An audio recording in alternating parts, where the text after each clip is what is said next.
पूज्य स्वामी जी महाराज ने आज सेवा का प्रसंग लिया है। सेवा का साधारण अर्थ हम सबको ये समझना चाहिए, व्यक्ति किसी के भी काम आ सके वह सेवा के अंतर्गत ही है। किसी जरूरतमंद की जरूरत को पूरा कर देना ये सब सेवा के अंतर्गत ही है। बहुत अच्छी अच्छी उच्च परिभाषाएं भी हैं सेवा की, पर हम तो साधारण व्यक्ति हैं, हमें इतना ही जानना और इतना ही करना पर्याप्त है। राम राम जपते हुए यदि हम किसी के काम आ सकें तो ये सेवा ही है। वास्तव में साधक जनों, ये संसार सेवा स्थल है। यहाँ हर व्यक्ति सेवा करने के लिए ही आया हुआ है। परमेश्वर का स्वरूप है संसार। उस स्वरूप को इन सब में देख के तो सेवा करनी चाहिए, वही सच्ची सेवा है। अपना अपना ऋण उतारने के लिए यहां आए हैं, उसे सेवा करिएगा, सहज कीजिएगा, निष्काम भाव से कीजिएगा, किसी प्रकार की कोई कामना नहीं करिए। संसार की सेवा करने में लगोगे तो याद रखना, संसार से सम्मान कम मिलता है, अपमान अधिक मिलता है। वास्तव में सेवा जब परमेश्वर देते हैं किसी को, तो परमेश्वर का आशय इसके पीछे बड़ा मीठा हुआ करता है। अपमान सहना सीख जाए ताकि इसका अभिमान गलित हो। अभिमान को मारने का सुगमतम साधन है साधक जनों सेवा। संत महात्मा गुरुजन सेवा सौंपते हैं या परमात्मा सेवा सौंपते हैं। सेवा इसीलिए कहा जाता है, करवाई जाती है, सेवा की नहीं जाती। इसी भाव से साधक जनों सेवारत रहना चाहिए। सेवा संसार को रिझाने के लिए नहीं है, परमात्मा को रिझाने के लिए है। परमात्मा की उपासना करने के लिए, परमात्मा की पूजा करने के लिए हम सेवा करते हैं, संसार को रिझाने के लिए नहीं। प्रदर्शन का कोई स्थान नहीं। जहां दिखावट होती है वहां फिर बनावट भी होती है, सजावट भी होती है, और वहां फिर थकावट भी होती है। ये सब चीजें बनावट के साथ जुड़ी हुई हैं। सेवा में किसी भी प्रकार का प्रदर्शन नहीं होना चाहिए। आशय याद रखिएगा, संसार को रिझाने के लिए नहीं, परमात्मा को रिझाने के लिए है। और फिर साधक जनों, कौन ऐसा है जो आज तक संसार को रिझा पाया है? भगवान शिव, भगवान राम, भगवान श्री कृष्ण आए चले गए, लेकिन संसार को तो नहीं रिझा पाए। सारे संसार को कुछ ना कुछ गंधारी ने भगवान श्री कृष्ण को शाप दिया कि नहीं दिया? मानो गंधारी तो भगवान श्री कृष्ण से प्रसन्न नहीं थे। सो संसार अप्रसन्न ही रहेगा, स्वभाव ही उसका इस प्रकार का है। आप कुछ भी कर लो, आप संसार को प्रसन्न नहीं कर सकोगे। घर में साधक सुनो, 25 साल 30 साल शादी को हो जाते हैं, 40 साल शादी को हो जाते हैं। कोई पति ठोक बजा के ये नहीं कह सकता कि मैं इतने वर्षों में अपनी पत्नी को प्रसन्न कर पाया हूं। नहीं होते। पत्नी भी ऐसे, पति पत्नी ही आपस में प्रसन्न नहीं तो संसार का कौन ठेका ले। बड़ी प्रसिद्ध कथा है ना, चुटकुला भी लगता है। भगवान शिव एवं पार्वती चल रहे हैं, साथ में नंदी है, दोनों पैदल चल रहे हैं। मूर्ख कहीं के, संसार क्या आता है, वाहन पास है, उस पर क्यों नहीं चढ़ते? ये संसार की दृष्टि है। नंदी चल रहा है, साथ साथ भगवान शिव एवं पार्वती भी पैदल ही चल रहे हैं नंदी के साथ साथ। संसार कहता है मूर्ख कहीं के, वाहन साथ है इसके ऊपर क्यों नहीं बैठते? भगवान शिव ने उनकी बात सुन ली, बोले हैं या नहीं बोले परमात्मा जाने, पर भगवान शिव ने सुन ली, इसलिए नंदी पर स्वयं बैठ गए। कैसा असभ्य व्यक्ति है, कोमल अंगनी साथ में पैदल चल रही है, ये ऊपर बैठ गया। भगवान शिव ने फिर से बात सुनी तो नीचे उतर गए। पार्वती तू बैठ। स्त्री का गुलाम लगता है, जोरू का गुलाम लगता है, पत्नी को ऊपर बिठा दिया है, स्वयं पैदल चल रहा है। भगवान शिव ने फिर ये बात सुन ली, दोनों बैठ गए। कैसे क्रूर व्यक्ति हैं, एक वाहन, उसके ऊपर दो हट्टे कट्टे सवारी कर रहे हैं। ये भगवान शिव की ही बात नहीं साधक जनों, ये हम सबके साथ भी सत्य है। सेवा का पथ यदि अपनाया है, आप सेवा किए बिना रह नहीं सकते। क्यों? हमारी साधना का अंग है सेवा।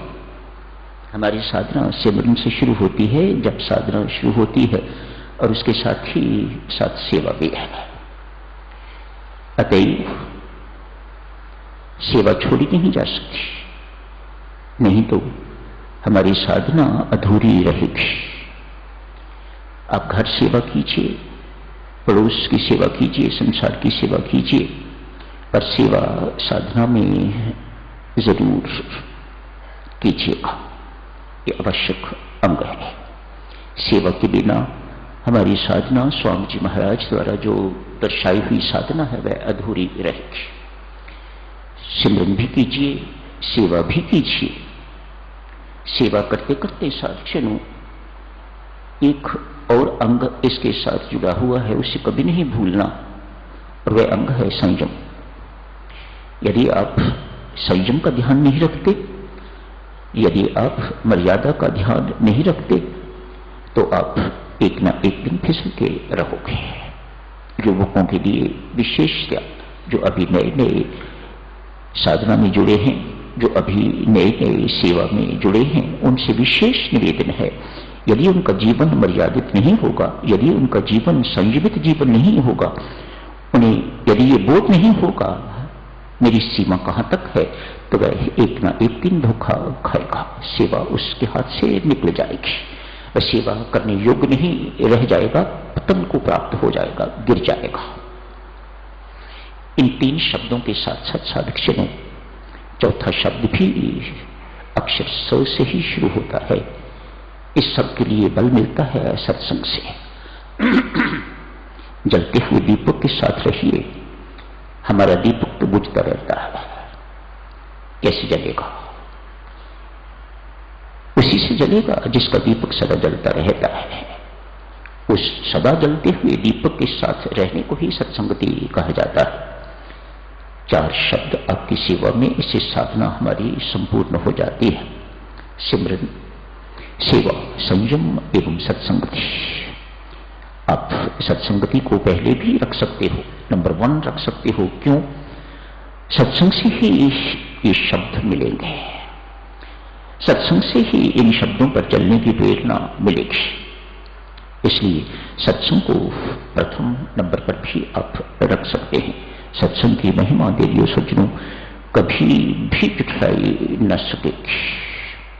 परमेश्वर की अहेतु की कृपा होती है तो सत्संगति मिला करती है। तुलसीदास जी रामचरितमानस में कहते हैं, परमेश्वर की कृपा के बिना सत्संगति नहीं मिला करती। सच्चे संत की संगत परमेश्वर की कृपा का ही प्रतिफल है और कुछ नहीं है। आज साधक सुनो, मामूली सी बात करते हैं। सेवा के अंतर्गत एक व्यक्ति बैलगाड़ी चलाता है। ये सामान ढोने वाली गाड़ी नहीं है, कभी कभी सामान भी ढोता है, लेकिन यात्री ढोने वाली बैलगाड़ी है। अनेक वर्ष बीत गए हैं यही काम करते हुए। सवारी यहां से उठाता है, वहां ले जाता है, उधर से लाता है, इधर लाता है, इत्यादि इत्यादि। एक गांव से दूसरे गांव, एक नगर से दूसरे नगर, इत्यादि इत्यादि, यही उसका काम है। जीवन आज महसूस हुआ जिस तरह से बैल का जीवन है वैसा ही मेरा जीवन है। इस बैल की तरह ही मैं भी अपने जीवन को हाँक रहा हूं, कुछ नहीं पाया। आज मन में भारी असंतोष है, न जिंदगी में कोई पूजा की है, न पाठ किया है, न सिमरन की है, न सेवा की।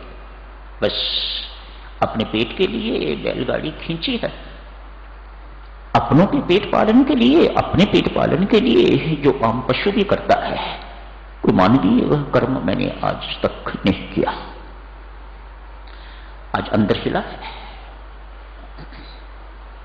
सुबह आदमी फैक्ट्री में जाता है, रात को लौटता है, थका मांदा आता है। कौन सी बड़ी बात कर ली, कौन सी इसमें को बहुत सारी कमाई कर ली। पशु भी तो ऐसा ही करता है, सुबह जंगल चला जाता है, शाम को लौट आता है। आपने कौन सी बड़ी बात कर ली। जिस जीवन में भजन पाठ नहीं है साधक जनों, परमात्मा की उपासना नहीं है, परमात्मा के प्रति जो कर्तव्य है, पूजा पाठ इत्यादि नहीं है, वह जीवन सफल जीवन तो नहीं हो सकता। एक ना एक दिन उसे ये जीवन ही सिखाएगा, क्या तुम इंसान कहलाने योग्य हो। पूछेगा, क्या तुम इंसान कहलाने योग्य हो, क्या तुम मानव हो, क्या तेरे अंदर वह मानव कृत्य है जिससे तुम मानव कहला सकते हो। ये काम तो सब पशु भी करता है, वह पशु है। आज ये सब बातें इस बैलगाड़ी के वाहक को जब जोड़ रही है, जीवन वृथा चला गया, कुछ नहीं। मेरी गति, मेरा कार्य इन बैलों से बेहतर नहीं। जो ये बैल कर रहे हैं वैसे ही मैं कर रहा हूं। मैं भी इन बैलों की तरह ही व्यस्त जीवन बिता रहा हूं और फजूल के काम में। कोई काम ऐसा जिसे परमात्मा का काम कहा जाए, कोई काम ऐसा, कोई पूंजी ऐसी जो परमात्मा के घर में मेरे साथ जाएगी, ऐसी पूंजी मैंने आज तक कोई एकत्रित नहीं की। मानो बैल की भांति यही जीवन व्यतीत कर रहा हूं। एक संत की खोज है, कोई मिले तो मेरा बेड़ा पार करे। इस वक्त जिंदगी के कितने दिन बाकी रह गए होंगे। आज गहरी सोच में ये बैलगाड़ी चलाने वाला डूबा हुआ है। कहा महाराज, बहुत समय बीत गया, लगता है मौत मेरे सिर पर मंडरा रही है, मेरे पास बहुत समय नहीं है, मैं अपना व्यवसाय बदलना चाहता हूं। इस व्यवसाय में मुझे राम भजन की फुर्सत नहीं मिली और जिंदगी इसी काम में चली गई, अब खत्म होने को है। I am at the fag end of my life. संत ने देखा, सीधा साधा है, पात्र है, अतएव उसे शिक्षा देते हैं संत महात्मा। मार्गदर्शन मांगा है, आशीर्वाद मांगे हैं। मांगने का भी ढंग है ना साधुजनों। आपके मांगने के ढंग से देने वाला देखता है कि ये वाक्य ही मांगने वाला है या उपहास करने वाला है, इसके अंदर मांगने की पात्रता है कि नहीं।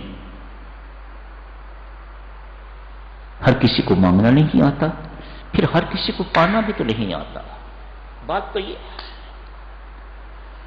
जहां से पाया जा सकता है, जहां से कुछ मिल सकता है, वहां से हर एक को पाना भी नहीं आता। प्रसाद लेता है व्यक्ति, ऐसे करके भी लेता है और ऐसे कर भी लेता है। आप लाख समझाओ, जिनको लेना नहीं आना उनको नहीं ही आना, आप कुछ नहीं कर सकते। इधर उधर बिखर जाएगा। कृपा तो परमात्मा की ऐसे ही बरसती है, लेकिन हमें ग्रहण करनी ही नहीं आती, तो इधर बिखरेगी उधर बिखरेगी, कृपा व्यर्थ चली जाएगी। पात्र है, संत ने सोचा देना चाहिए, कुछ इसे समझाना चाहिए। कहा वत्स, व्यवसाय बदलने की जरूरत नहीं है, जो तेरा व्यवसाय है बिल्कुल ठीक है। थोड़ा भाव बदलने की जरूरत है, तेरा यही कर्म परमात्मा की पूजा बन जाएगा। अभी तो ये मजदूरी है, अभी तो ये कर्म है, लेकिन यदि इसके साथ भाव जुड़ जाएगा तो ये कर्म कर्म योग हो जाएगा। ये कर्म पूजा हो जाएगा। तुझे एक्स्ट्रा जाप करने के लिए बैठने की जरूरत नहीं, तुझे एक्स्ट्रा ध्यान लगाने की जरूरत नहीं। तू अपने इसी सारे काम को जाप भी बना सकता है और ध्यान भी बना सकता है। कैसे महाराज?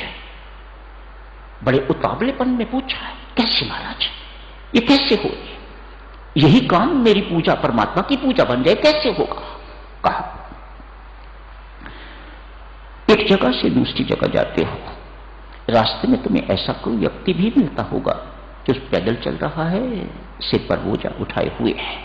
स्पष्ट है, वह व्यक्ति अफोर्ड नहीं कर सकता, जो किराया है वह दे नहीं सकता, इसलिए वह पैदल चल रहा है।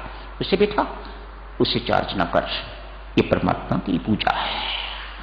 कोई वृद्ध तुम्हें दिखाई देता है, उसे बैठा, वह चल नहीं सकता, उसे चलने में तकलीफ है, उसे बैठा, उससे पैसे ना लेना।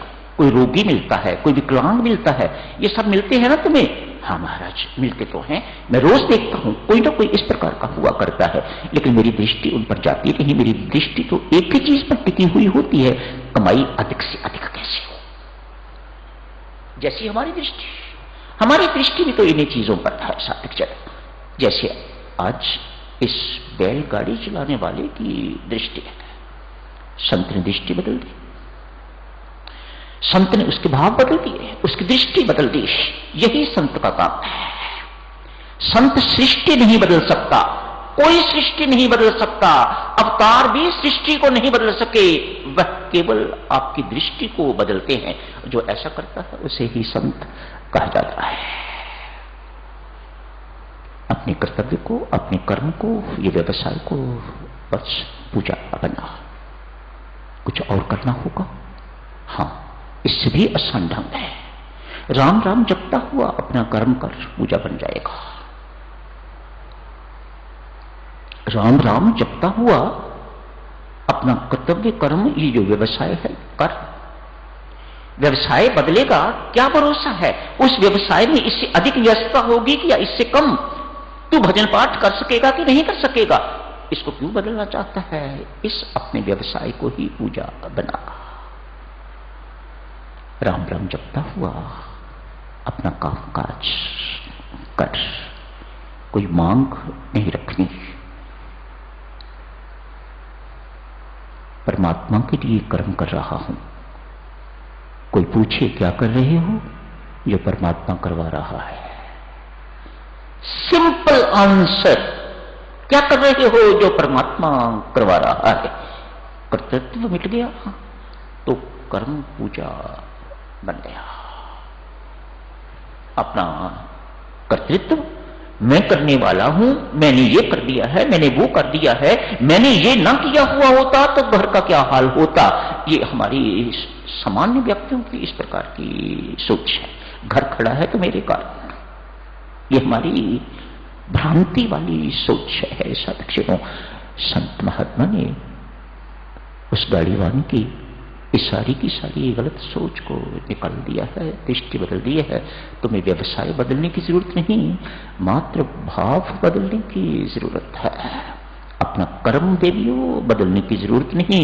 रोटियां तो बनानी ही हैं, कपड़े तो धोने ही हैं, ये सब काम तो करने ही हैं, लेकिन भाव बदल दिए यदि कि ये सब कुछ आज के बाद मैंने अपने परिवार के लिए, पति के लिए, बच्चों के लिए नहीं करना। मैं तो केवल एक की नौकरानी हूं, एक की दासी हूं, एक की चेरी हूं, जिसे परमात्मा कहा जाता है। तो सब कुछ ही सेवा बन जाएगा, सब कुछ ही पूजा परमात्मा की बन जाएगा। शुभकामनाएं, मंगल कामनाएं, यही समाप्त करने की इजाजत है। धन्यवाद।